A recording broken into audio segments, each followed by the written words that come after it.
Hello from 2025.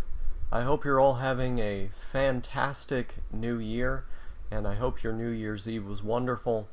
But today I want to talk about something which rapidly oscillates between wonderful and incredibly annoying, which is stimming, more particularly verbal stimming.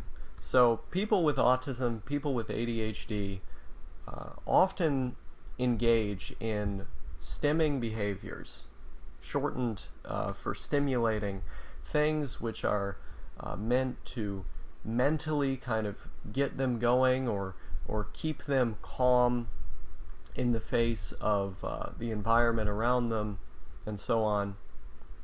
In the case of people with ADHD, these behaviors oftentimes help them focus, and it can be kind of a problem in like a classroom environment, for example, because them doing these things which help them focus can actually distract neurotypical students, and this has long been a point which has led to these people getting abused and so forth, which is terrible.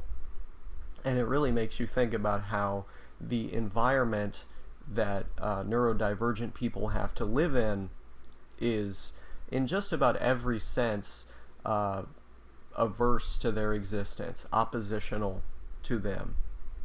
But that's not actually the topic of today's video.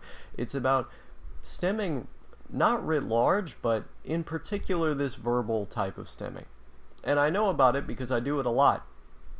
But I don't even know if it is related to or as a result of autism as much as it is a kind of response to general stressors.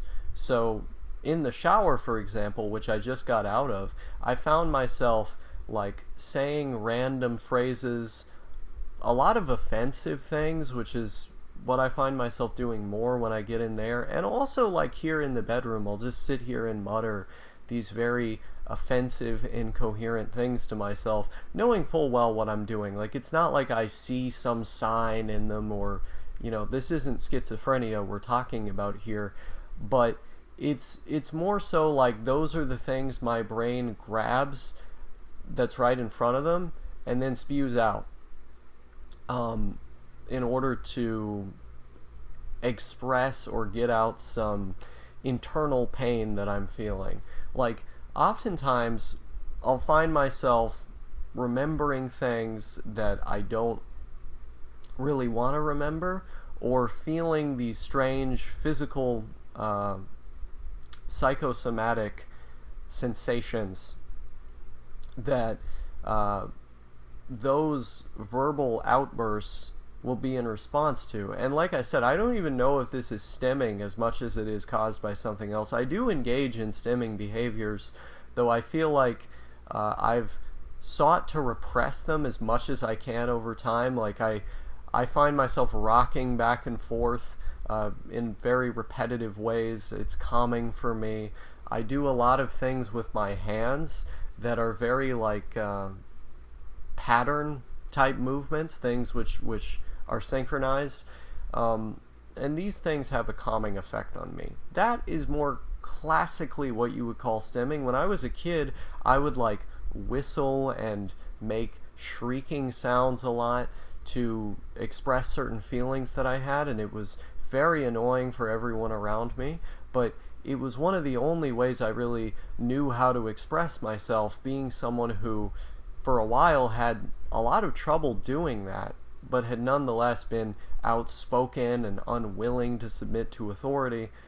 Actually, as I say that, it reminds me of the other video topic I wanted to do today that I had forgot about, which is being contrarian, so watch out for that.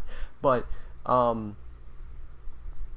would engage in these verbal stimming behaviors, and it wasn't in response to stress or trauma the way that it is now. It was literally just a thing that I constantly did that got trained out of me. And when I look at what I do now, it feels very different. It feels like it's very much in response to something going on in my mind. Like, I'll just be sitting there and I'll have these kind of vague notions about the world or my life or the state of things, as it were, and I will react by making these sounds or saying these strange words to myself. And it's like a thing that's actually happened in public too, that I've had to reel myself back from. And it's stressful because I know that I do this, so I'll be on a plane or a bus or something, and I'll just be sitting there thinking, okay, don't make the noises, don't say the N-word, don't say some really schizo stuff.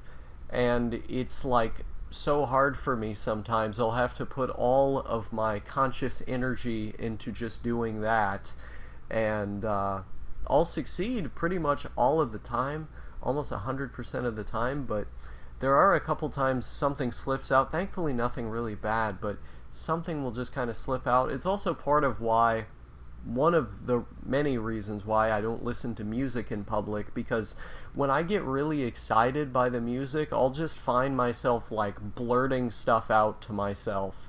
And I don't know why, really.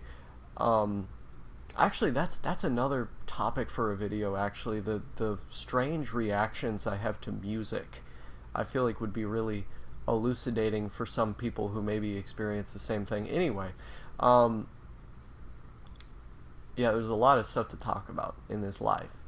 But, yeah, I find myself having these strange reactions, and I don't even know really where it came from, because it's relatively recent, right? I found myself beginning to do this when I was like 19. So, ever since then, I've been having these reactions to things. And I remember when I was that age, I had a lot, and I mean a lot, of new emotional baggage that I was facing, new mental health problems that I never had before. Like, I was really just going nuts, for many reasons, which I've documented in other videos. And 2021 was a hard year. And so I think it instilled certain habits in me, behaviors, that I've yet to fully shed. Like this verbal thing that I'm talking about, I don't do it nearly as much as I used to. I find myself doing it, but it's like it used to be constant. So I don't know what it's a product of per se. I mean, 2021 was a very traumatizing year for me. I did a lot of things to myself and in general that I didn't want to do, but had such weird autistic ideas about the world. It made me feel like I had to do them. And so there I was, you know, reacting to that mess that I created for myself. And one way that I reacted to it was by developing this bizarre verbal habit, this set of tics. And I want to get rid of it because I don't want to have to think about this when I go out in public all the time. Like, don't be saying this, don't be making this sound, etc. I would rather just, you know, have a kind of calm, normal way of going about things. When I used to watch movies and TV shows, it would be like constant as I was watching. I'd find myself doing this, especially because I would get the traumatic flashbacks coming in and out of my head, in and out. And I'd be reacting to them in this verbal way.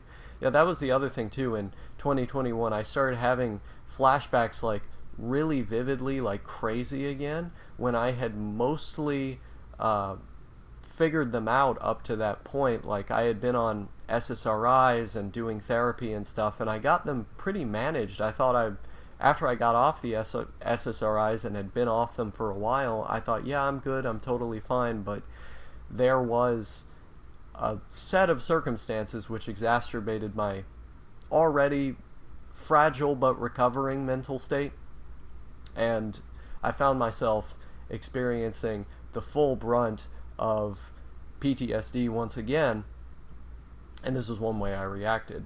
But more so what I'm getting at here is,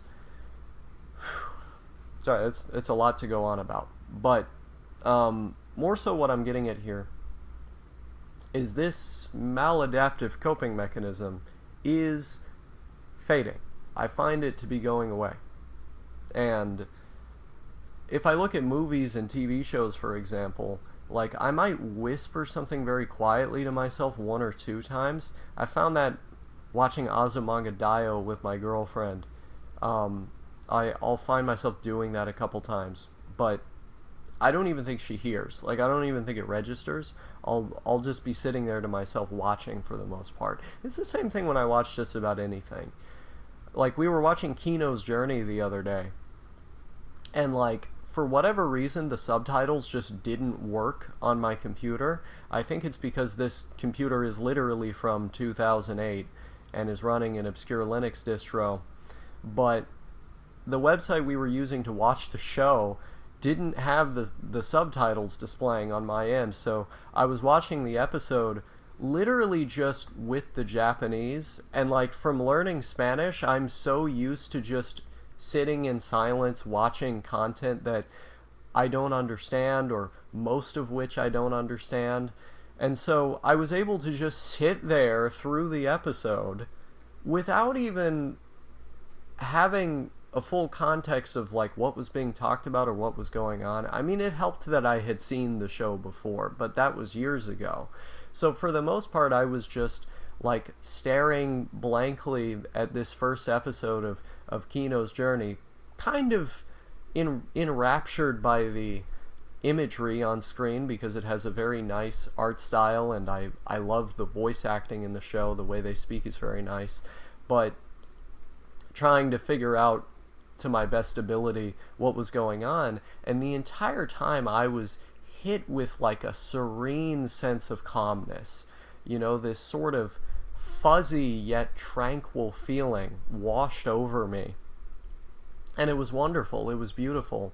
And the episode ended, and I looked over at her and saw that beautiful face, and I was in a nice place. What can I say? And I wouldn't have been able to tell you something like that a couple years ago when this stuff first started happening to me, or even just like last year or the year before. So I do think that these verbal tics are exerting a lot less control over me. It's just a matter of continuously addressing the habit in a conscious way, in a conscientious way. And that's what I'm trying to do. Again, I mentioned autism and ADHD at the beginning of this video. One of those I do not have, that being ADHD. Autism I do have, but I also don't even think what I'm talking about here is related to that. Like, it seems like a fundamentally different kind of stimming, almost like a, I'm in pain, stress response. And if you're constantly stressed, that kind of makes sense. Plagued by memories, as I have said many times on this channel. But it seems like they have a lot less power over me. And going into 2025, that's an optimistic note to be on. It's an optimistic place to be in. Cheers.